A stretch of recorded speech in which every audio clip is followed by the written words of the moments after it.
Ano yung feeling na nung unang-unang beses kayong pumasok? Siyempre, I mean, some of yung housemates, dun yung palang first time makikilala eh, di ba? And you don't know what's going to happen. Noong una po, ang nasa isip ko talaga, grabe ang dami namin mabubuhay sa isang bahay, paano ako makakasurvive? Yun po talaga nasa isip ko. Tapos sobrang dami pong ilaw. Hindi ko po alam paano mahasanay sa dami ng ilaw po, even sa pagtulog. Yun po talaga, pinaka nasa isip ko po nung paano ako magsisimulang kausapin or buksan yung sarili ko sa lahat ng taong nandito sa loob ng bahay. Yun nga po, as I've mentioned earlier, yung nga po, pagiging introvert ko, tingin ko sobrang mag-struggle talaga ako doon.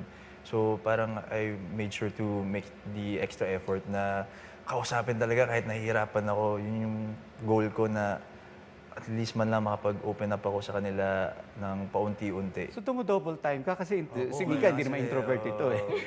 May time po.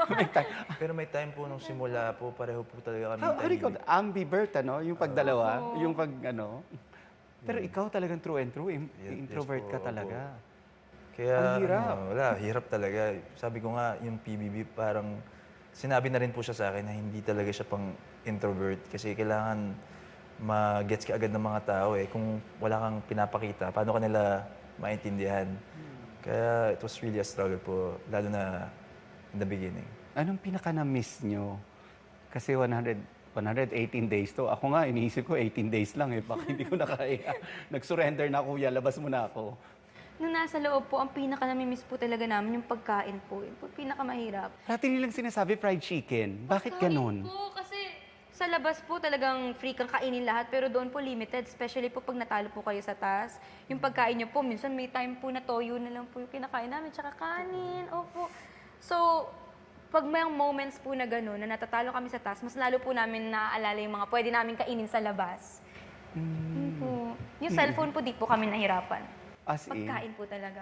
Oo, kasi nakakwento ako si Shubi eh. Sabi niya, although lahat ng na-interview ko na lumabas, parating fried chicken yung sinasabi nilang una nilang hinahanap.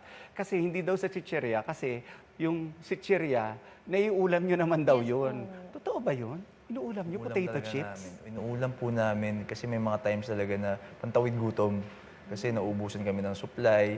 So, ginagawa namin kasi yung mga chips naman po namin doon, lasang pagkain din talaga. Kaya minimix talaga namin siya sa kanin, dagdagan lang ng ketchup or toyo po.